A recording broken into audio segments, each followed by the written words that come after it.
One on the line.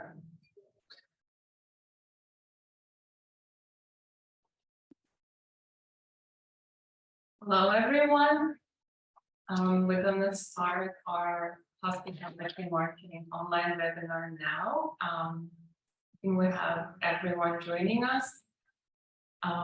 So we have online webinar for hospitality marketing hosted by New Media. My name is Susha Galimova and I'm with marketing. And okay, hi everyone. I'm Maggie Chen. I'm the CMO of New Media. It's our pleasure to host and welcome everyone to this marketing webinar. I would like to start this webinar by mentioning SBA, USPAACC, and the Community Navigator pilot program for sponsoring this webinar and giving us this opportunity to connect with the API community and the small to mid-sized business owners by providing the marketing support and solutions. And last but not least, thank you, David, the founder of Chubby International Hospitality Group, for joining us and being our guest speaker today. Welcome, David. Thank you, guys. The pleasure is all mine, and looking forward to chatting with everyone. Thank you. We'll dive into our next slide. David, please present yourself. Talk a little bit more about Chubby International for our audience here. Yeah, sure. So I'm part of the food and beverage group across the US, and we have pretty cool different concepts ranging from Chubby Cattle to the X-Pod to Wagyu House and Nico X, Extra Sweet, and so forth. We started out as a conveyor belt, the world's first conveyor belt hot pot that was started 8 years ago in Las Vegas to now one of the premium dining experiences in the world called the X-Pod, also to Wagyu House, the largest hot pot dining destination in LA. And now we have a Michelin chef-led modern Japanese steakhouse called Nico X, launching shortly as well. So over the past 8 years, we built our restaurant group in various different locations in the States to very different demographic groups.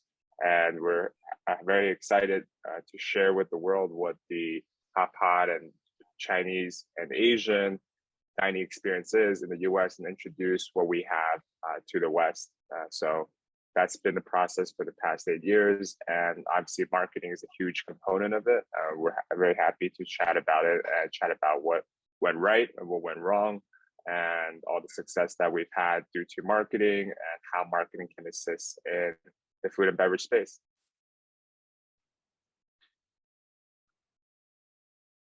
Thank you so much for introduction, David, and thank you so much for joining us today. We definitely value your time, and your experience and your success is huge. And thank you again for being here with us. We will have the chat box open throughout the whole webinar. So if there's any questions, please send the questions there, and one by one we'll respond. And if there's any questions for David, please also send it there. Before starting and diving into hospitality marketing, I wanted to introduce us, New Media. We are a digital marketing agency located in New York. We have a mission to combine digital marketing solutions and innovative development services to build digital platforms for all our clients. It can be small to mid-sized businesses, but our mission to deliver social media and marketing strategies to those clients. We're also an official national spoke for CNPP, and we're thanking for this chance to be here to talk about marketing, learn more about marketing, and sharing this experiences here with David. So Maggie will talk more about the company itself. So thank you, Susha, for a great introduction of our company. And since we are now doing a hospitality marketing webinar, I would like to give more background information of who we are. So here is an overview of our clients and industry portfolio. As you can see that we have over 65% of our clients identified in the hospitality, food and beverage industry. And our team has over 8 years experience in doing the hospitality F&B marketing. And here are some of our clients, brands, and business partners that we work with and we represent. As a marketing agency, we provide all sort of digital marketing solutions for our clients, including social media marketing, influencer marketing, public relations, reputation management, and branding, and much more. Great, so let's dive into why we're here, and the whole purpose of this webinar is we are in the hospitality industry and we want to talk about the fundamentals of what is marketing plan, what it should include, how to outline it, and most importantly, how to define your marketing budget. So let's start with the basics. What is marketing plan? It's a roadmap for introducing and delivering the product to a potential customer. It doesn't need to be long, it doesn't need to be complicated, but definitely you need to spend time, research, and effort on creating a marketing plan.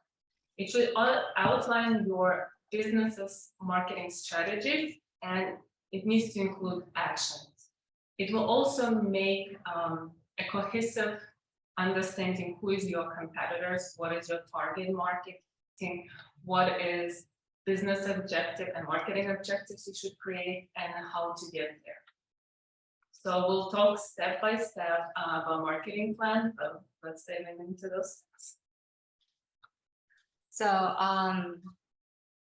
there's no like one way of creating the best marketing plan in the world, but there are some key components that we think should include in a solid plan. And in this webinar, we're going to go over the 6 steps of how to create an effective marketing plan. And our guest speaker, David, here will also share his tips and insight as a business owner with his years experience in the industry. And we will also like to open the conversation to our audience. We have our chat box open. So if you have any questions, don't hesitate to submit your question in the chat box and we will answer some of your questions throughout the webinar. So let's get started. The first step is establishing a mission. So what is a mission or a mission statement, you may ask? So a mission statement is a tool that defines the company's purpose and its primary objectives. It should answer the question of who is your brand and why you're doing what you're doing. It should help you to set direction of your long-term business plan, your long-term marketing strategies, and help you to determine the KPIs and allow you to better measure your success for each milestone in the long run. And so we have our David here. I would like to have David to share his experience with like when he started creating the marketing plan. So David, we know that for your restaurant side, Chubby, the Expo, or even the new ventures are coming in the F&B industry, and they have always been very innovative in the industry. So did you have a mission in mind when you started business, and how did you establish the mission? Yeah, I think this actually applies across the food and beverage brands or hospitality or actually any industry in general, that the mission statement is key because that positions your brand and your venture in the competitive space where you guys will differentiate, where's your niche, why you will beat your competitors. So for us and for my partners, it was very important for us to create a product that was ahead of where the market's offering. So when we started the first conveyor belt hot pot, no one was offering Wagyu ingredients, for example, the best cut of the steak, the best cut of the meat that's offered for hot pot. Back in the days, it's all you can eat hot pot and how you can have the most meat, the lowest quality grade meat experience possible. So when we came in, we said we want to create a premium experience that has not been done in the States. And we also wanted to make sure that everyone gets to try our experience, not just Chinese customers. So we want to share this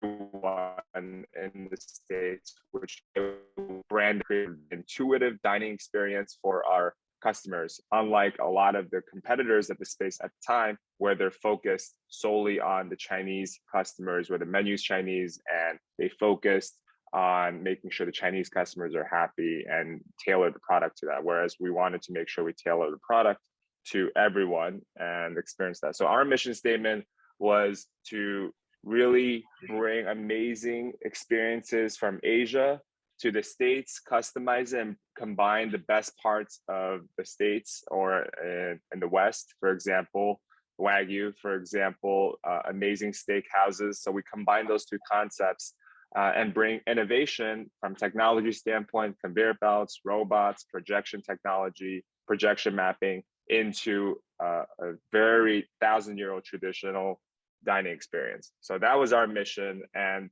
for the past 8 years, whether it's Chubby Cattle or X-Pod or Wagyu House, we wanted to showcase that. And the mission has always been the same for all these different restaurant concepts. Okay, thank you, David. We also have a slide like just presenting like using Starbucks mission statement example. Like again, like David said, a mission statement should help the company to set a vision and help your decision making in the long term, whether the marketing, the operation, the management. So the next step, we're gonna talk about the competition. Before you jump in, I think we have questions about mission statements. So let me read it out. So I have a question. Once you create a mission for your business, do you think you're able to change the mission as the business grows? What if the values of the business change over time? David, do you want to talk about this? Yeah, sure. I think the concepts and operation will always adjust, and you have pivoting in your business is key because you might introduce something and the customer demographic might not like it, and you have to pivot in terms of the day-to-day operation.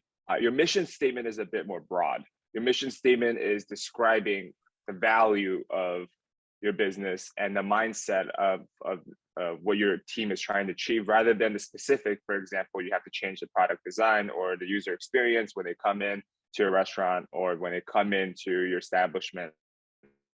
So I think the mission statement will change less than, let's say, when you change the products or change the customer experience. So that's what I think. And over the years, our mission statement definitely has stayed constant, which is to provide this premium experience to everybody. Of course, our product has changed, and because of the different demographics, or you have to do a lot of product fit testing, so that will definitely change. But the mission statement stay the same. Thank you. Yeah, thank you so much for replying to this question. I think it's valuable to know that mission statement is such a broad concept that should stay true to the company and to the brand, where other factors might change with time. And especially with, everything social media, science, new concept coming in, definitely restaurant business or any brand should develop accordingly. We have one more question. Maggie, if you want to comment. Yeah, so we have a question from Patricia asking, now your ventures are very successful. What role do you play in your business? Yeah, so for the past 8 years, I think businesses go through different cycles, and you might be at different places, almost like a child growing, and you will see different stages. So I think for the first 4 or 5 years, there's a lot of R&D, research and development, and product testing and market fit. So we created different concepts at different locations and had challenges, many challenges. Let's not lie about that. Many challenges when you run any operation or any ventures, whether it's food and beverage or tech or anything. So when you go through the first 4 years, it's about developing the concept, and it's about adjusting, like you said in the first question, about pivoting. And now in the past 4 years, we're very blessed to have an amazing community of customers and clients that support us and have really enjoyed our dining experience. So now my role is to really scale out the experience. We're building another 12 locations next year, ranging from Chubby Cattle concept, and we're adding different experiences into Chubby Cattle. And we want to bring more cool experiences from Asia to the world and revolutionize that by combining the best of the East and West, again, following the same mission statement. So yeah, my job now is to scale and also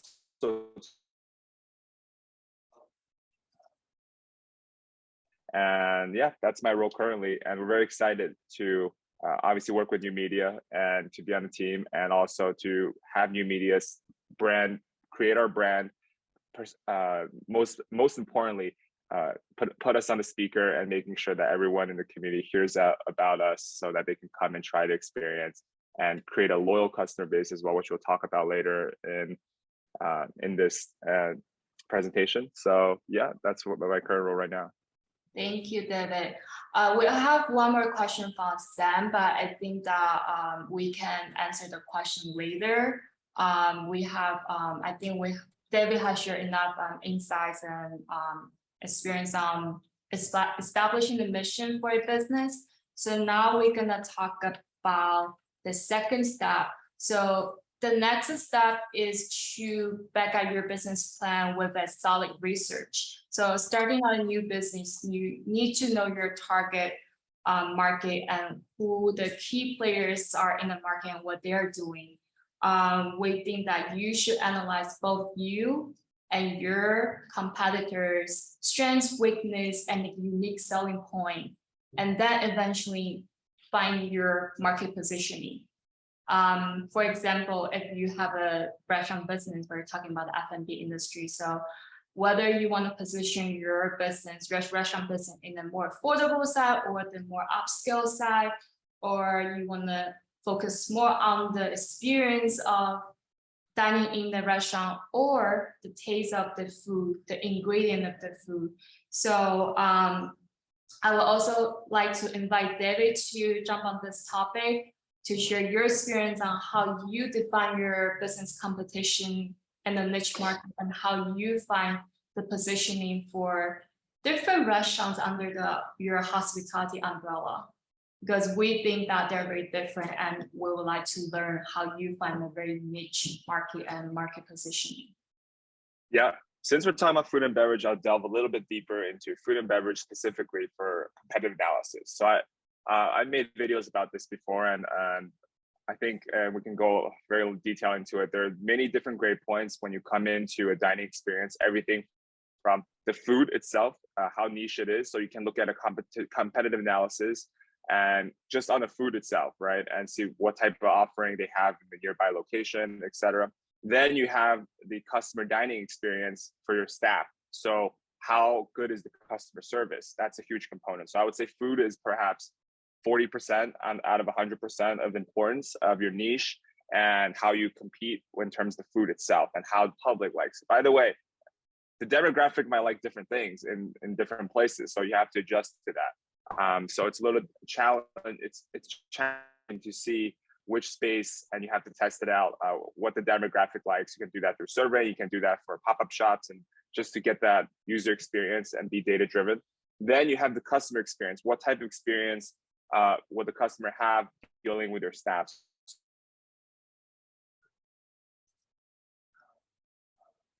And experience from the moment you step into a restaurant, actually from the moment you book a reservation to getting into the restaurant, to leaving the restaurant and being greeted by the host and to the servers and the experience there. That's another 30%. Then you have the rest, you have the ambience, right? The construction, the overall environment, outside of food, what are you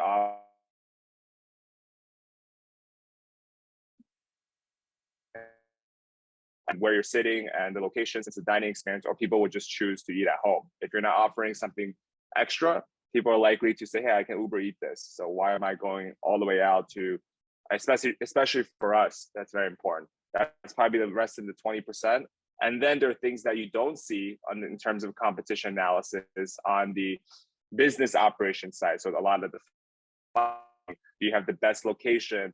Do you sign the best lease so that makes your business, so your business can be profitable? Do you have the best vendor relationships? So these are things that the customers don't see. That's the rest of the percentage of importance. So when you look at competition analysis, you have to evaluate all of those things and make sure that you have your strength in those verticals and have your unique selling points like you talk about. So for us, the unique selling points are providing the premium ingredients and hot pot, providing the best experience possible in terms of customer service. And of course, in terms of market positioning, you want to make sure that you price your product reasonably, where you have to figure out if the customers are willing to pay for something like that. So we have and it's cool because we have a wide range of product placements, product fit. We have Chubby Cattle, where it's a $2 sign restaurant where it's $40 a person, $30 a person, average check. And then you have X-Pot that ranges to $150 a person, which you have a premium experience at the best locations possible. So it varies, and you have to make sure your product fits for your competition and the market. That's great. I so glad, David, that you mentioned that there's so many aspects that is included in marketing and brand itself. So we can not only think about how good is the food might be amazing, but all other factors needs to be in place to provide the whole experience. Because in 21st century, millennials and G, they do care about experience first. They want to enjoy the atmosphere, enjoy the whole experience, not only food. So I think your restaurants are successful and identifying brand that showcase amazing food, great atmosphere, this experience of spectrum dining at the X-Pot, and Wagyu in Chubby Cattle and Wagyu House. I think they'll all combine into an amazing brand. I have a question. We're talking about competitors. There's direct and indirect competitors, and I think most of the time, the brands that we work, they only concentrate on their direct competitors, that they don't know there's more to compete with, in a sense. How would you, any tips how to understand direct and indirect competitors, and how to improve in this very competitive world?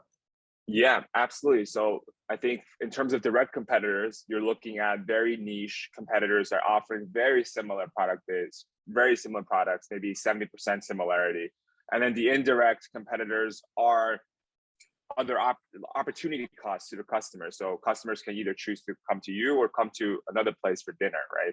Or drinks, and the overall macro environment of the market for the restaurant. So that's your indirect competitors. And I guess also indirect competitors will be Uber Eats, potentially, for experiences like ours, where people are choosing to dine in home or dine at the restaurant. So you have to think about all the macro market as well, and how to utilize technology to make sure that you're staying competitive in both of those spaces, and also making sure that you're evaluating what's the price points of nearby indirect and direct competitors, so that you can price your product, or you can position your product better and make sure that you're not creating something, let's say in a low-income neighborhood, you're creating a fine dining restaurant, or what are you offering something. So for example, our X-Pot in Chicago is probably a fine dining restaurant in an area where there's not many fine dining restaurants, but you have to make sure, if in that case, you're a destination-based concept where people are willing to travel to your location to experience it. You have to look at the foot traffic. You have to look at how much is your restaurant based on foot traffic? Is it a lunch type of product? So yeah, in terms of food and beverage, it's absolutely important to evaluate both direct competitors that are, for example, for us, the hot pot space or the barbecue space, and indirect competitors. What are the restaurant offering, the food and beverage offering around a 2-mile radius of where you're opening? Thank you. We also have Nicole ask another question. Is there such a thing as too many competitors in the business? Too many competitors, absolutely, especially in the food and beverage space. It is so true. I would say food and beverage is a very, in the overall, in terms of comparing to tech or other industry spaces, a lower barrier to entry, because it's not an easy journey for anyone. But if you want to create it, you can start in the food court. You can start in ghost kitchens now. So the barrier to entry is quite low. So a lot of people can come in, and I think the statistics is around 90% of restaurants fail after the first year of launch, or within 2-3 years of launch. So that's a staggering statistic of failure. And part of the reasons why there's a lot of restaurant offering, and people come in very optimistically, especially restaurants, operators that are doing it for the first time. And you have to go go through this, it's called a J curve, valley of death, and you have this high optimism, and that's what actually any entrepreneurship or any ventures that you start out as, you're very optimistic. You say, hey, I think I have this amazing food, and I want to share with the world, and let me create this. But what you don't realize is that there's obviously competition that's off for the service, but also a very deep knowledge curve. You probably are not getting the best vendor relationship, you're not getting the best lease, and you're not getting the best of a lot of staffing and everything else. So it takes a lot of time and to really go through this valley of death, to go past it. So for us, it took 3-4 years to really understand how can we make the product better, how can we adjust to the customer, how can we sign better leases, and just examples of small things. But all areas of that you have to deal with and become an expert and stay ahead. So yeah, there's absolutely a lot of competition. You need to know how to stay ahead of the competition. I would say restaurants probably the most competitive in terms of competition possible. Like if you create any B2B business or tech business, you don't have, maybe you have 2 to 3 big market players, but restaurants, you can have 30 in one city, so in one zip code. Yeah, we agree. Like also, we as a marketing agency working with tons of F&B clients, we know like how competitive the industry is, and that's why it's even more crucial to work on your mission and your competitive analysis and finding your unique selling point and find your unique market positioning. So stand out from the competitors, from the crowd. So absolutely, it is so important, especially in the restaurant space. Sometimes they say you want to be competitive.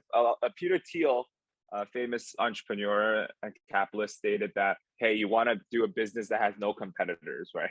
But if you want to compete, open a restaurant in Chicago. I think that's what you famously said. So, and in order to compete, you got to win in all those fronts. You want to make sure your marketing campaign is successful. You want to make sure the customer experience is good. So you got to win in everything. It's not easy. Yeah. Okay.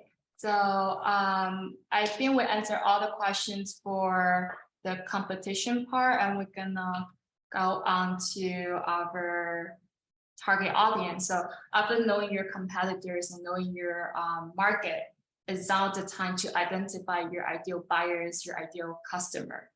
I believe that working with a lot of clients, with our experience, I think that a lot of clients, when they come to us, they already know their ideal buyers, who the ideal buyers are, because when a business owner, when they want to start a new business, when they want to develop a new product or service, they must think of their ideal target customer. These two things must go hand in hand. But we think from the marketing perspective, there are some more characteristics and factors that you should look into when creating a effective marketing plan. So things that you should work on, like more comprehensive consumer persona. You're not only looking to the customer demographics such as age, gender, where they live, but you should, especially now we're in the digital world, like social media is a huge factor of our daily life and purchase intention. So you should also look at the customers like subculture, like lifestyle, things that they value, and what impacts their purchase intention, what they are interested in, and the overall consumer behavior. And naturally, the target customers is always different for different business. But at the end of the day, the end goal is the same, to increase your customer awareness. And the more you know your customer, the better, the more effective and tailored marketing strategy that you can have. And like I mentioned, I just mentioned now that we're in 2022 and social media is a huge part of our daily life. And I want to have this question for David. Like, how do you, for your business, like, how do you win millennial and Gen Z for your restaurant business? Yeah, I think digital campaigns in the past 8 years, a lot has changed, right? We went from a space when I don't think Google My Business was large. There's most people using Yelp to Google My Business, to TikTok wasn't alive yet, to Instagram Reels. There's been an evolution just in the new media space in itself, of course, and the transition from paper media to now digital media. It's been insane. The experience of the transition has been insane. So for now, for our concept today in 2022, we focus a lot on the new media space. So everything from influencer campaigns to paid ads, to paid social media, to paid social, to text campaigns, to newsletter campaigns, all those creating very awesome reels that will reach millions of people from one post. And we're taking advantages of all of those different tools that we have. We A/B test them and see what works for what concepts. And that also, when you talk about picking an audience, it's cool that you get a lot of heavy data now that you can see how your campaigns are doing, who your followers are across these platforms, and how do you target them, and how can you adjust your product to fit your audience, or how you want to curate or find new audiences for your product. So all that data is out there, and you can target people based on zip codes and things that you just couldn't have done with traditional media, with the newspaper, with billboards. So we don't do a lot of paid newspaper or paid opportunities like that, or paid TV placement. Everything is organic, but we do work heavily on creating content, heavy influence to ensure that the people really get to hear about it in the community. And that's, I would say, a huge component of our success over the years. Okay. Thank you. We have a lot of questions about like budgeting, utilizing the resources, but so Susha actually gonna talk more about the budgeting and utilizing the resource. So we're gonna answer these questions later. So. Great. So I think we talked about objectives a little bit from the webinar so far, but I want to dive into what exactly is marketing objectives. So objectives definitely should be attainable and measurable, as you mentioned, David, and they need to be clearly defined. And they need to go along with your mission and vision. So it's a whole comprehensive, whole united process. And marketing objectives indicate where your organization goes now and in the future. So each of your objectives should include like a small description or explanation and what they intend to accomplish. They also need to have a numerical goal and the timeline. So those steps need to be included in each objective. They can be challenging, those marketing objectives, but keep in mind that need to be achievable. So something that you can definitely achieve, something like we are showing you a couple of examples of marketing objectives that are related to the restaurant business. So increasing sales, I think, first and foremost for all the businesses, but also grow your customer base and turn those customers into more loyal customers. I know that if you're working in the restaurant industry, you care when your customers not only attend once, but creating those membership program and royalty program and rewards program. Can you talk a little bit more about how to make sure that the frequency increases and not decreases? And if you're using any channels or online tools to keep those customers loyal, please share it with us.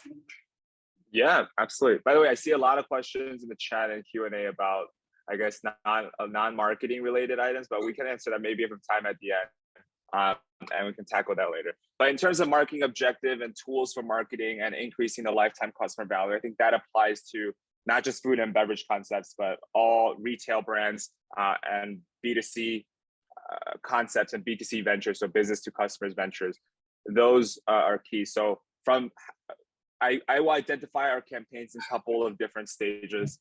The first stage is introduction of our brand. So how does the customer who has never experienced any of our concepts or your concept, how can they find out about you, right, for the first time? So whether that's through an Instagram reel or a Yelp ad when they're searching for a restaurant of your type in your area, to seeing a press article, to seeing their favorite influencer dining at your establishment. So this is how you build your brand awareness. That's the first thing. How many times they've seen your item and how engaged they are. Will they save your restaurant as a bookmark? Will they be like, oh my God, this is my favorite influencer? Or is it, this is my best friend going there, word of mouth, right? Word of mouth through social media, most likely. So you see, is it in your friend's story or your friend's post? That's your first step, and to penetrate the market, to get your brand out there. Then you have engagement, retargeting. How do you get call to action from those searches and those impressions? So whether it's to make a reservation or make an inquiry, you're getting the people to ask you a question or to engage. So a lot of our content created by New Media is very engaged. Like, what do you think? Drop a fire. Like, we want to make sure that they are engaging with your brand and they are making the next step to make a connection, whether it's to follow your page. We do giveaways, for example, to curate experiences for people to understand, oh, next time I'm going to come here, I want to follow this page. And we're offering free food or even potentially free trips. We've flown people out to LA, to Vegas, groups to Vegas, and LA, Chicago, so that they can experience and really to build that brand. And then once they have stepped in your restaurant, you want to make sure you get the feedback. You want to make sure the lifetime value, the customer lifetime value, the CLV is there. So how do you make sure that the people want to come back? Of course, marketing is one component of it, and today we're focusing on that, but obviously the experience itself has to be amazing, and the people have to feel like they can afford your experience. And on top of that, it's an amazing experience they want to come back to. So in the marketing sense, we want to make sure that we engage them post their visit as well. So we ask them for feedback.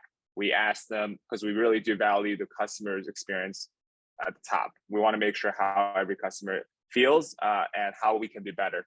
And then secondly, we want to make sure we invite them back. We create a loyalty program through technology, through our text campaigns, through 5 Stars loyalty program. There are many loyalty programs out there that you can set up, kind of like, for those who don't know, like a punch card in the traditional sense, when if the more you come to dine with us, the more points you get, and the more you can get free items, free visits, etc. So we have different membership experiences to our customers locally. So we also offer on a marketing stand promotion nights for locals, for VIPs that come many times, to reward those that have come to our concepts. So yeah, so you have, again, those stages, how you penetrate the market to increase your brand awareness, to get people to come, how you get the call to action so that they follow your brand, they come to visit, they bookmark, they make inquiries, to after the experience, getting the feedback, and also making sure that you invite them back and create a loyalty program.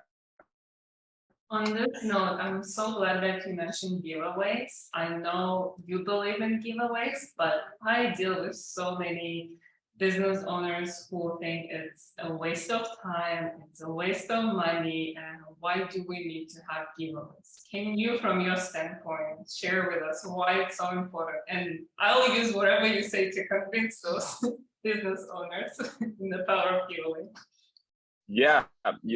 Yeah, I think, no, it's very interesting because food and beverage space, and I see some questions about this, where really you don't have the marketing budget, and it's not easy work, Maggie and Susha, for what you guys are doing, because you're dealing with a lot of small and medium-sized businesses, mom and pop shops, or they have 2 to 3 locations, or maybe even 1 location. And you're talking about the average revenue of a restaurant is probably around $100,000 to $150,000 a month. And with that, you have, it's a very competitive space. So you have labor costs and food costs that's going to take up to 60% of your business. Then you have your rent that might take 8 to 10%, and utilities, insurance, miscellaneous fees, another 10%. So you're left with already just about 20% net margin if you keep those in control. And you have to put up a marketing cost, let's say at 3%. What I recommend is you have 2 to 3%.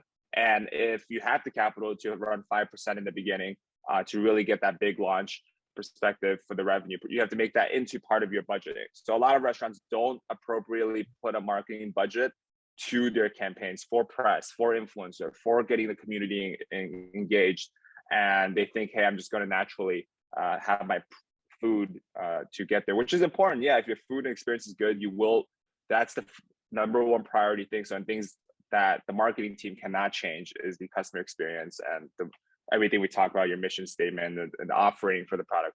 But it's very key to make sure you allocate a budget for marketing. And in terms of talking about giveaway, because you have the limited budget as a restaurateur, restaurant owner, you have to think about two things. One, you get quick ROI. So you have fast return on your investment for marketing campaigns. So that could be Yelp ads, that could be Google Map ads, right? And those things, when people are searching for a specific restaurant, you will pop up first and you might get that customers. In terms of giveaway, those are longer term play, but I actually think it's a high ROI play because you're not paid ads is like probably the lowest ROI because it's a competitive space and people and Google charges a premium for that. But for giveaways, you're giving out your food cost, let's say is 30%, and you're giving away $60 of food to these winners or multiple winners. You're doing one giveaway a month, but you're engaging, you're giving back to the community, to your followers. You're gaining new followers because they're sharing with their friends. And the ROI for that in terms of brand awareness is significantly higher than paid ads. So I think giveaway is a great way for a high ROI play. It will work on the long term. The results might not be instant, whether people are looking to come to a restaurant today or book, depending on your location, depending on concept. But it's a great way to build. And again, like I said, because people are tagging their friends and sharing during a giveaway, their friends are like, oh, what is this? Let me take a look at this concept, especially if you have a cool, really good content that's engaging. So people will look at it anyways, but now their friends sharing it and tagging you in it, they really will see that effect. So we love doing giveaways to award our community, to award our following, and also to get the word out. No, that's a great response. Thank you so much, David and Maggie. I think we have a question too. Yeah, so I see there's a question from Nicole. She's asking that she's been thinking about loyalty membership. She's worried about the cost of the programs and versus the ROI. At what time that she should implement the loyalty program and so she can see the profit? Yeah, I think every food and beverage concept should have a loyalty program. It's a very heavy, high ROI program because you're not running paid ads. The only cost that you're incurring is the monthly subscription cost. Let's say it's a couple $100s a month, right? But the key is you get to text your customer group on a weekly or whenever, how often you want to text them. Let's say bi-weekly basis, just to check up on them.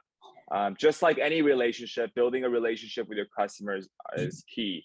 You want to make sure that they are not just feeling like, oh, I'm just going to this restaurant to eat. But if you have a relationship with them, they're significantly more likely to come to you. And texting them and emailing them is just one step, but also making sure that they're taken care of at the restaurant and knowing them on a personal basis is very important.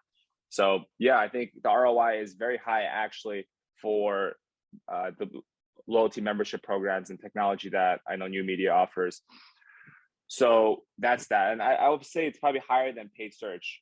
If you don't have the budget to do paid search to run high paid Yelp ads, I would definitely do more of the organic influencer campaigns, run the giveaways, and making sure that you have a loyalty program in place because that's people already that have come to your restaurant.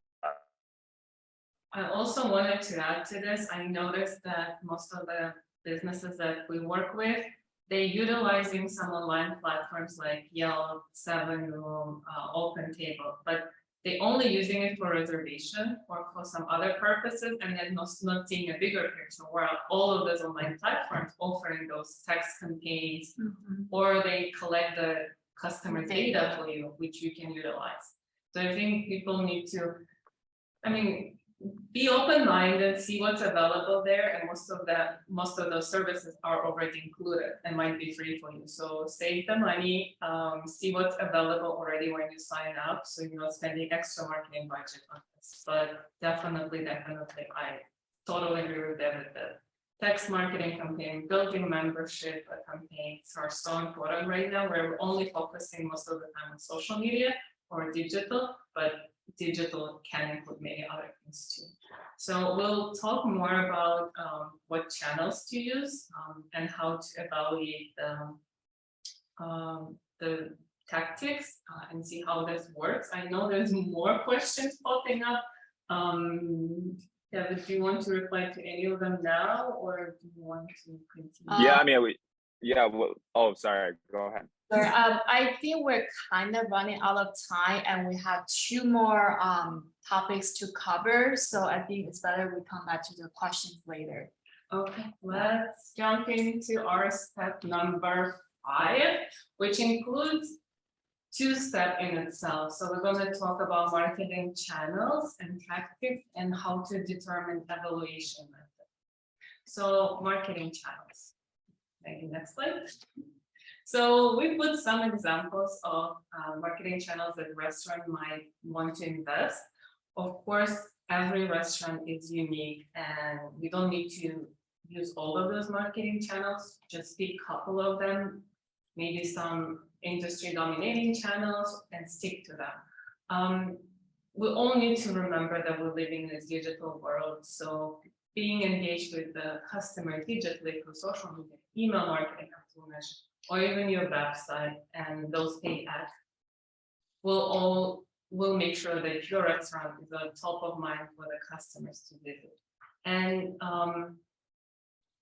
all those, I think 6 here, marketing 6, 7, yeah, great. All of those channels have something in common. I think, David, you mentioned it in the past that you can track your data and you can see the progress. So all of those channels have data available and insights available. So if you do any marketing campaigns or running ads, you can definitely go back and to see how those ads and those campaigns perform. So you can see which one works and which one no. So over the time, you can track your progress and improve the marketing strategies, but at the same time, see the timeline and money spent. About marketing channels, I know you believe in digital marketing, and I know you're very active on Instagram and TikTok. Any other, maybe not mentioned here, marketing channels that you think are relevant for the restaurant business or even for like the personal brand? Yeah, I think you cover a lot. For our own brands, we don't run a lot of print ads, but absolutely search engine marketing, social media, influencer/events, email/text marketing, video ads. I'm assuming they're like YouTube ads, and I guess IG can be also videos now, all these platform videos. Yeah, those are absolutely key. And I think one thing I want to add here is how you evaluate what's working for you and what's not working, because a lot of restaurant owners, this is unlike e-commerce where it's a lot easier to track where you're getting your customers because you can run pixels and track the campaign. It's a little more challenging to get the KPI, to get what your ROI is on your campaign. So what you have to do is when visitors come in, this is part of the feedback, to make sure that you're asking them, hey, how did you find out about us? And they will let you know. They can say, hey, I found out about this Instagram through the Instagram or through friend, or it's through, oh yeah, it was on Yelp when I searched it, right? So it's very important. Another important thing is you want to make sure that one thing that's not listed here, but it's actually very key, is your reputation. So how you're responding to your customers' feedback. So reputation management. So making sure you actually have a team, whether it's work with an agency that has professional experience with dealing with negative reviews and how you address it. And I think one key component that New Media has helped us is that constantly we get reminders of a negative feedback, right? Obviously, all the good feedback we don't list, you guys just respond and we let the team know and they're doing a good job.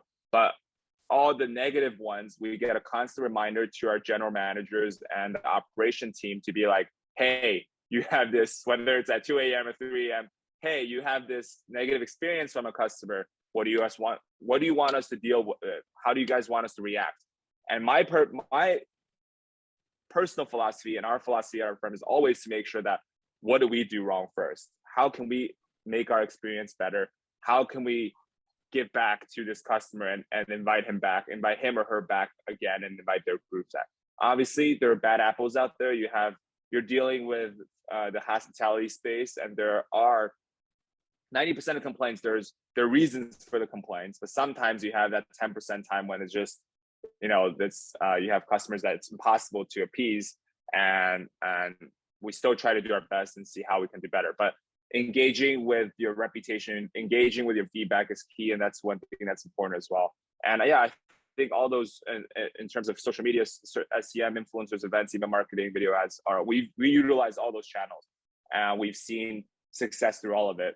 And press is also very important, and press is also something that is important. So yeah, we utilize all of them, and you want to make sure you get your KPI at your restaurant so that you know where you're getting your customers from and what platform and what channels are working out for you. That's great, and I'm glad that you mentioned reputation management. It's not mentioned here, definitely, but it is such a huge component of the day-to-day operation and marketing. And I think I'm glad that you mentioned that it is correlated. So it's not just reputation, it's how you deal with the bad and negative reviews, and at the same time trying to improve and market something else. We do as a marketing agency day to day. We have a team dedicated for reputation management. They check daily and dealing with all the crises. And for them, it's like little crisis and bigger crisis. So definitely making sure, and I just want to stress out how important to reply to all reviews, not only negative, but positive too, that definitely showcases to your customers that you care about them, that you read the reviews, that you seeing how you can improve as a brand, as a company, and also trying to deal. And I know Expo and Chubby International definitely, like, I know how your team works, how you care about your customers, and it showcases me. And I think everyone should listen to this and make sure that Yelp, Google, Facebook, any other reputation management platforms for check, and bad and good reviews are checked there too.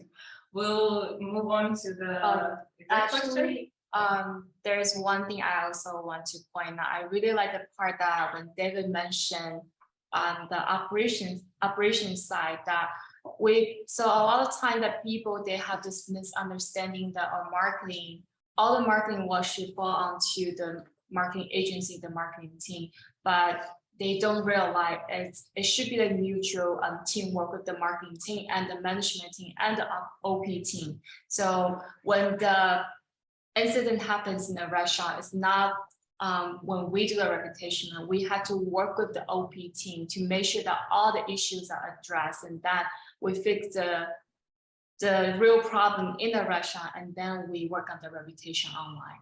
So thank you, David, for pointing that out. So we're still in the step 5. Just hint, the step number 6 is the last step, and we'll talk more about a marketing budget, but let's sum up the evaluation methods for the step number 5. So once you have your marketing objectives and you know which channel to use, you need to know how to measure the results. So of course, when you see that your sales are increasing, or you have more customers visiting and checking online your brand, or you see decreasing complaints, as we mentioned, you'll know that the campaigns or objectives that you set are working. So for example, just to make sure that everyone on the same page, if you're running an ad specifically for a new menu or new promotion, and you see that new customer come to your store, visiting your restaurant, and no one asked about this new menu, that means whatever channel that you're using or advertising that you put there are not working. So well, we would recommend to go back to see how the ad working, to see what needs to be improved, try it out again. If it's not working completely, no one is asking about it, then do not try to spend more money on this. Remove the ad completely and try something else and something new, because every dollar is important here, and marketing is important. So tracking and knowing which ad or which campaign works is crucial here. So not only execute those objectives, but also know how to evaluate them, how to understand them, and see which one works, which one no. David, did you have any challenging moments in executing some campaigns where you know, okay, this definitely is not working, I need to do something else? Is there any stories like this? I think, yeah, absolutely. I think even if people hear about it, sometimes the product that we offer is not what the community wants, for example, then you will see less redemption for those things. And we take that as feedback to know that our community, the audience is not a big fan of this product, and we adjust on an operational level. Yeah, absolutely. Okay. Great. We have a question from Nicole again. She asked, like, with how many locations and different businesses you have, how do you deal with all of these important marketing objectives and reviews, and how the public sees your businesses for all of your different locations? Yeah, we have an internal, because of the size and scale right now, where we have 9 locations, we're able to have a marketing director and marketing GMs at every location so that they can work with the new media team. And I want to emphasize this, why it's important to potentially work with the agency rather than doing everything in-house is, number one, it's very difficult to hire one person that has, because even in the agency, I think we're dealing with, right, different talents for press, for influencers, for Google Ads. Different people are dealing with different things for graphic design, for content. It's very difficult to hire one person that has an expertise in all those areas for your restaurant, first of all. And it's just not effective. We're talking about marketing plan. It's not effective to hire one person or have in-house team do it. And or if you have one individual to do it yourself, sometimes the owner, the GM wants to do it himself, him or herself, and then you also don't have the expertise on making sure you have a high ROI campaign. You just don't have the knowledge and resources. Secondly, the agency, you wouldn't have the relationship with Google, Yelp, Meta, with Facebook and Instagram without working with an agency, because the volume that the agency does with ads, you get a relationship through the agency and they're able to advise better and they see a lot more data there. So in a way, you're hiring a CMO, chief marketing officer, when you're working with an agency. And that's why for us, it's good that we work with an agency, and we also work with having our own internal team. Obviously, that's if your project can sustain an internal marketing manager and an agency out there, you see the ROI. But in the beginning, for the first couple of years, we simply just work with the agency, and the GM gives the agency a lot of content, a lot of promotion ideas, and they work together. And the agency also serves the point of pushing a monthly or hopefully even bi-weekly meeting, depending on what your needs are, to push the GM to really focus on marketing. Because sometimes you're in your business and you're so heavy focused on the operation, there's so many issues already on a day-to-day basis. Marketing is just behind, your mind. And similar to, responding to negative reviews, a lot of restaurateurs probably don't even have time to deal with, oh, there's another negative review, and what do I do with that? So you don't even get reminded, you just forget. So the agency served as a push in your organization to make sure that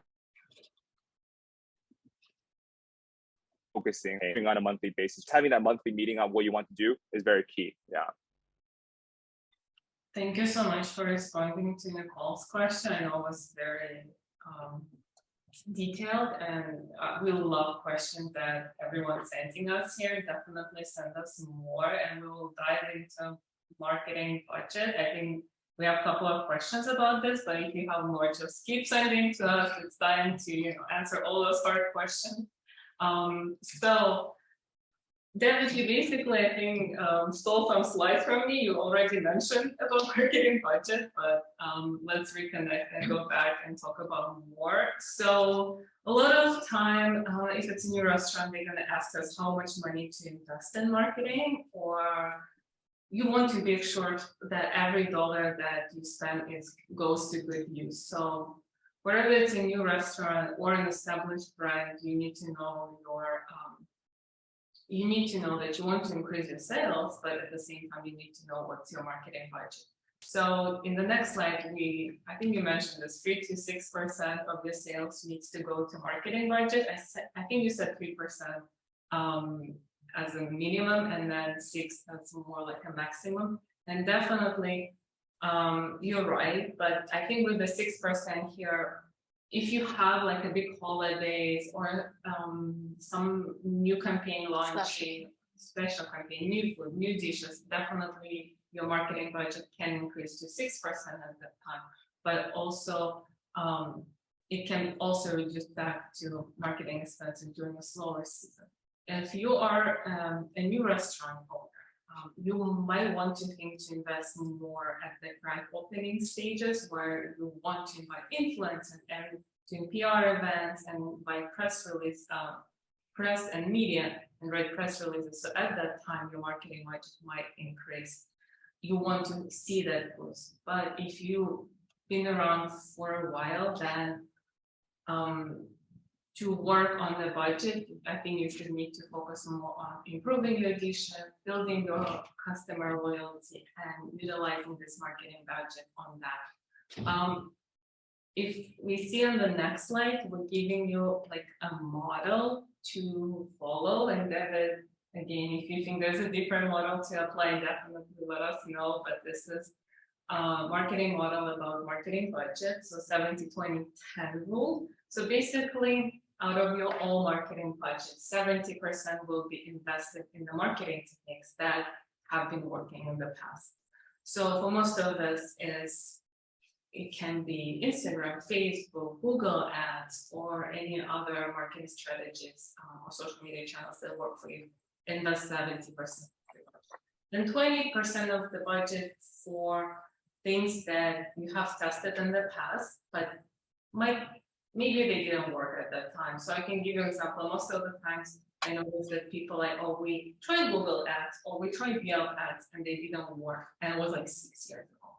So we work with the business owners where we have to let them know that, okay, it's been 6 years ago, time changed, technology changed, they improved their platform, they know how to track, how to see the results and how to measure those results. So maybe you want to come back to some strategies or even print ads, right? We mentioned those may be traditional marketing, but at the same time, they might work for some businesses. So keep in mind those 20% for something you've tried, but you might want to come back. And then 10% is more like an investment where you want to try something crazy or you want to invest, like you're not sure. So keep this 10% of your marketing budget there.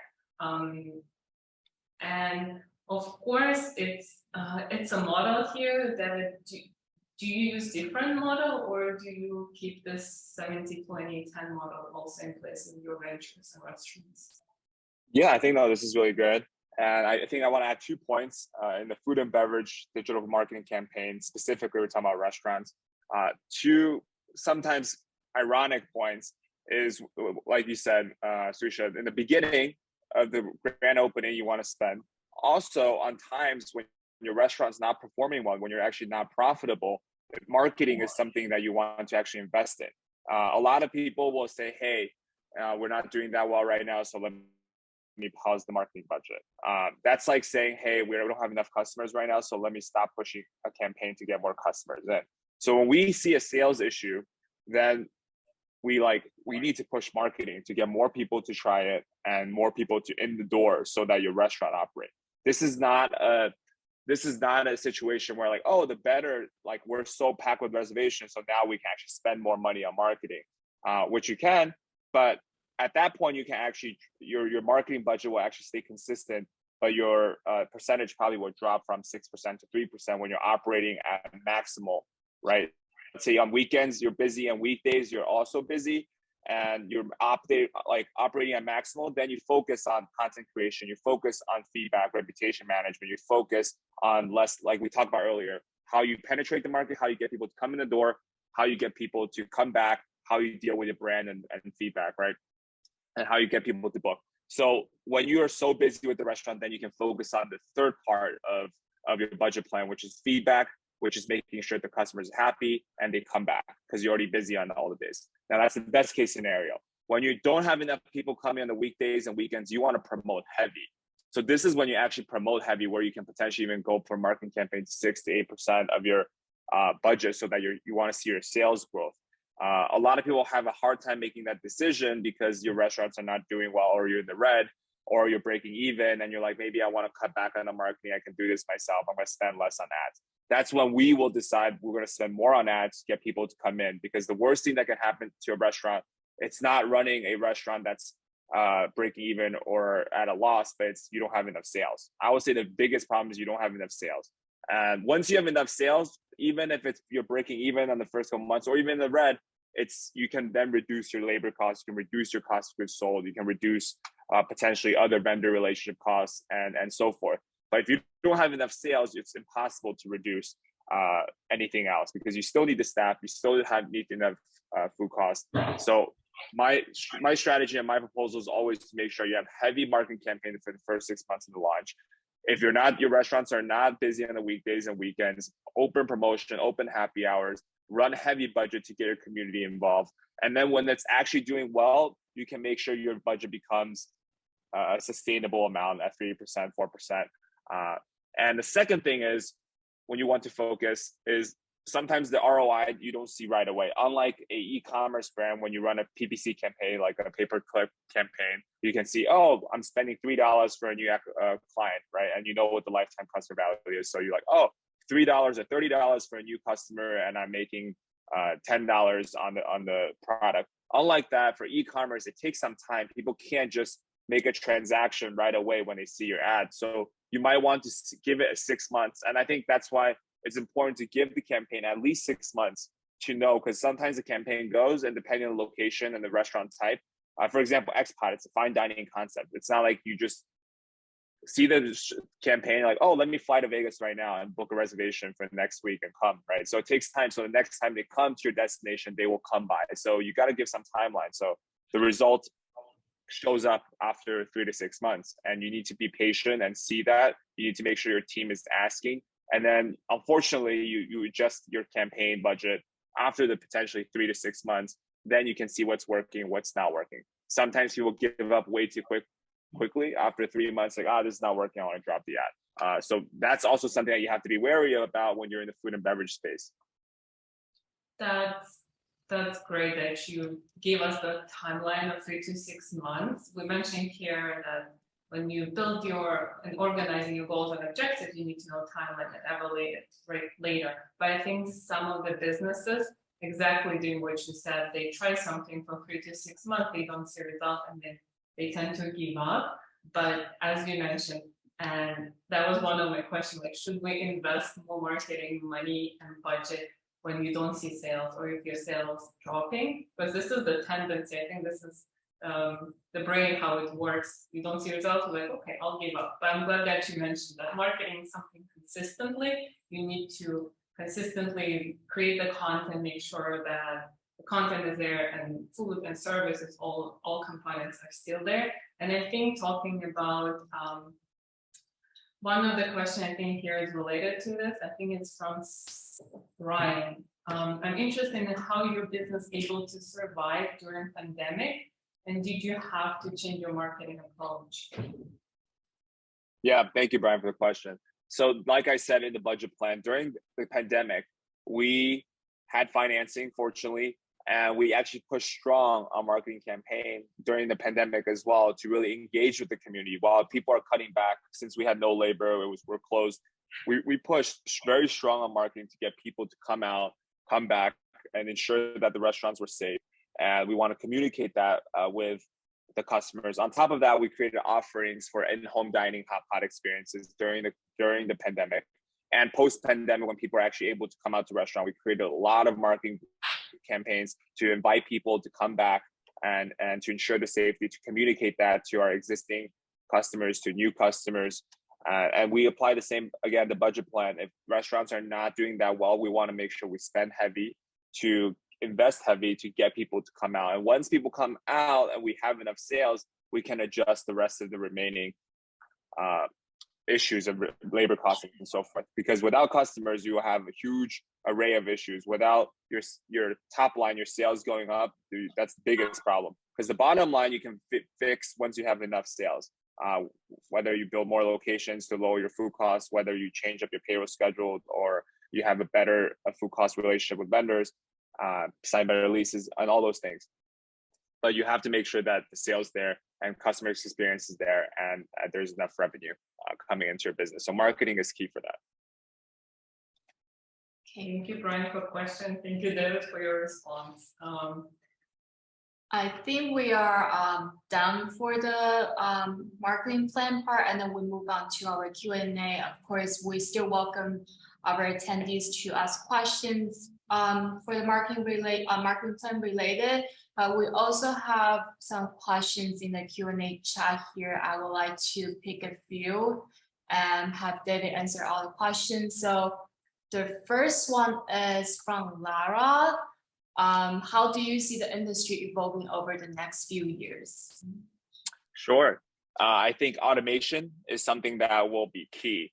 So from the fast food sector, you will see that automation will play a key role. You already have kiosks, right? You go to McDonald's, you see kiosks, and you don't see humans taking orders anymore in a lot of these McDonald's stores.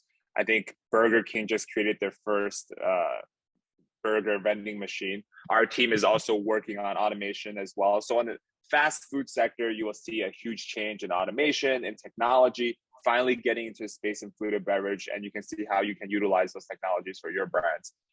Secondly, I see that experiential dining, for example, for our concept, people get together not just to have food, but to have a full dining experience where you're bonding with people, whether it's a date or it's a family outing. This is where people come in and make sure they want that experience, and people are experience driven rather than product driven. So they want to come in and have a really great time and have a culinary experience. That's how we have movies that play our tables. And that is an area that people will definitely explore, and then that sector will grow. But what you will see that will start to shrink is if you're in the middle space, right? Where people can Uber Eats home, or they can order ghost kitchen food, they can have fast food, fast casual, or they go to the experiences. So you will see those two sectors growing. And if you're in the middle, you want to make sure that you're adapting and utilizing technology, or you want to make sure that your experience is phenomenal, so people are willing to come to your restaurant and your food and beverage concept to have a great time, and not just for the food itself. So I think those are how the industry will change, and technology will be heavy in terms of operational side. There's a lot of cool software that's coming out that integrates all of these things in marketing and the POS and reservations. And then you will also see the hardware technology. We have robot servers at our restaurant to assist our servers. So it's very exciting to see how that will change in the food and beverage space in the next few years. Thank you, David. So since we're still talking about the technology, we have a second question coming from Lara. Lara really likes tech. So she asked, what are your thoughts on using NFTs for F&B marketing? Yeah, this is so crypto space is huge, and I can't talk too much about it, but we're launching one of the first NFT that'll be utilized in the restaurant space, and I think NFT and the blockchain technology will play a role in all memberships, in areas of memberships, in areas of gaming. I think those two areas will be huge for where the NFT space will be in the future. Everybody will own NFTs in the gaming space, and everybody can own NFT for memberships to restaurants, like loyalty programs. So that will be a huge component of that as well. Okay, thank you. That's great. I'm so glad that you mentioned all this technology, and I also want to add from a marketing perspective, working in the digital marketing agency, that social media is also involved, and there's so many new apps and social media channels that only adding on. So definitely for small business owners, make sure to stay on track with everything happening. Yes, right now, I think 78% of small business owners use Instagram as their main platform to communicate with their customers and their audience, but make sure that there's also TikTok that is highly growing. There are also a lot of changes in Instagram app itself that every small business owner, mid-sized owner, any brand should know, implement, and stay on track. We, as a marketing agency, we do care about trends, but we also need to evolve with the time and with the technology. So it's not only everything comes together. It's you from a restaurant perspective where technology, POS system changes, and we as a marketing agency, everything changes. I think it's good to stay on track and make sure that you implement everything as much as you can. With the marketing plan that we talked before, implementing all of the steps, making sure that from the mission, your marketing budget, everything is on place and combined and unified. I know we have more questions, and I think we're doing good with the time. We have a couple of more minutes to reply to any other questions that we have here. Maggie, do you see? I see someone, one of our attendees as question marketing plan related. So David, what are the struggles that you face when putting together your marketing plan? Struggles. I would say it's less of a struggle in terms of the marketing perspective. So it's pretty easy to work with an agency, and our team, is executing with the agency properly. I think the key and maybe the challenge is the communication. When to scale the restaurant, or when you're so busy doing a lot of things, you want to make sure that the marketing team, internal marketing team, has proper communication with the management team, with the agency that's doing the execution of the marketing campaigns. So sometimes there will be miscommunications and different opinions. For example, managers might believe something else and the marketing team will advise something else. They don't see certain things at the restaurant. So it's important to make sure that the communication channel is smooth when you're running these marketing campaigns, especially if you have multiple personnel involved. You want to make sure that the messaging, the brand messaging, what you're offering gets communicated. And I think at the end of the day, for most clients and most hospitality venture marketing you need to spend more time what's working with an agency, or if it's having your own team to really evaluate marketing plan. It's something that I believe heavily that people don't put enough attention to creating content, to creating value for their brand, to creating that, that reel that's going to go viral. They're not spending time doing that. So because they're so focused on the day-to-day operations, I 100% will and think that they need to put more time on, whether they're working with an agency or they work on it themselves. They need to have that edge in this space, in this very competitive space. It is very competitive space. It's most competitive space, food and beverage one, and I think I want to thank again for you being here and for USPAACC and SBA supporting us and giving this platform to talk with you and responding to all of the questions. And on this note, I see the question that I really like. So from my own perspective, working in a team, I always say, find your inspiration, find your drive, what motivates you day to day. And I have a question to you, David. I'm planning on starting my own business, and I was wondering who you got your inspiration from when you started your business. Yeah, I see some questions about disappointments, about not meeting expectations. And I think inspiration, these are general business questions. And by the way, if talking about you're interested in entrepreneurship, or you have questions or need advice, feel free to reach out to me on Instagram. I do a lot of content on that as well.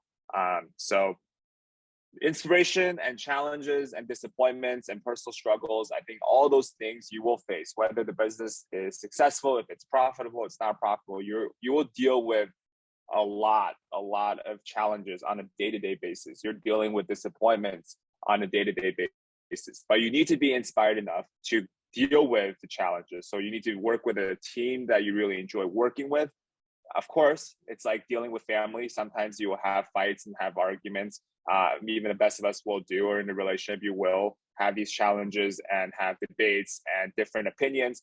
But you need to work with a team that have the same mission and the same goals, and that's financial. That's the bigger vision of changing the world and making an impact. Those things you need to make sure. So for me, how I'm inspired is the people I work with on a day-to-day basis. I really see that they have a strong vision. My partners have amazing vision.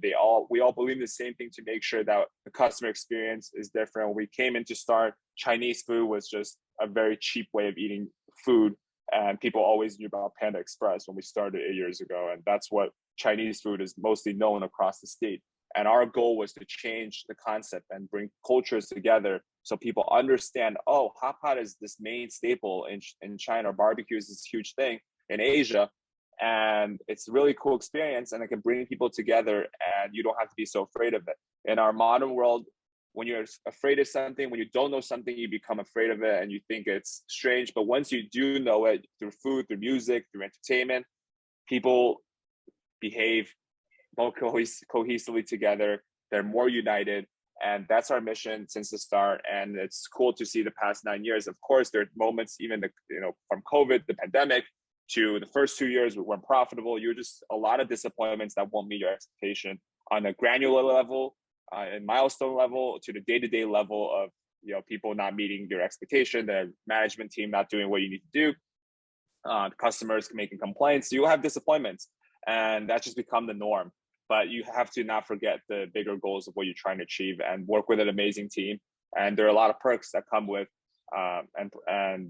and a great feeling of productivity to come from building these concepts and seeing the smiles at the customer's face, and also of course the positive feedback that comes in, and say how it's a life-changing dining experience for a lot of the people that come in our door.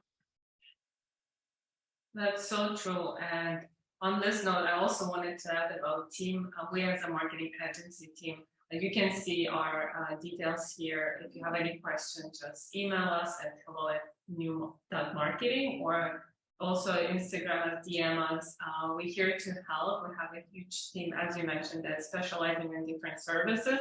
So there's always, if you have any hard question or you're not sure, you can always DM us, and we have like QR codes here for David's Instagram, New Media Instagram, and USPAACC. And we're so happy to participate in this webinar talking about hospitality marketing, building the marketing plan for you guys. And if there's still questions that you might think of them later, DM David, us, or if you want to participate in USPAACC programs and learn more how to participate, be there, and learn more about other webinars, because we will be doing more webinars every month. We'll share our marketing strategies, tactics, and how to help in the food and beverage industry, but we'll also have some other different topics you mentioned. And yeah. So make sure that you go on our website. We have QR code on the left for New Media's website. Subscribe to our newsletter for our upcoming monthly free marketing webinars. And you can also like David's Instagram here, and also check out USPAACC's the Community Navigator pilot program for more free resource they offer for the minority, the AAPI community. David, on this note, I think we're going to wrap up. I have one last question for you. Any advice for small business owners who just starting their restaurant into business, they want to grow? What would be your advice? Oh, that's a heavy load of questions with so many aspects that can be answered. I would say you really need to make the worst. I mean, you need to have high expectations, and you need to, again, like, deal with disappointments. You need to make sure that you have an edge in everything we talked about, from marketing to operation, and don't be too optimistic on that, hey, everything will, just because the food is good, people will come. I think you need to make sure that every area is served, and making sure the customer experience is first before any profitability. And because that's for the long-term survivability of the restaurant. And yeah, and have an amazing team. I think team is everything in the restaurant space. So work with, from the marketing team to your partners, the operation team, because that's who you will be working with every day, and you need to make sure that your team is solid. And I would say, the success of our restaurants is heavily due to, we can't have one team member is missing. If one team member and partners are missing, then it wouldn't have been successful. So those things are very important, and evaluating who you're working with is very important. And yeah. Thank you for your response. Thank you for your time, your valuable responses. Thank you everyone for your questions. I hope you learned. I hope you engaged with us. I hope this was valuable information shared from New Media side and David. And thank you so much, David, for your time today. Thank you guys for having me. Okay. Thank you, everyone. Thank you. Have a happy weekend. Early. Okay, we'll be ending here. Thank you, everyone. Thank you. Bye. Thank you.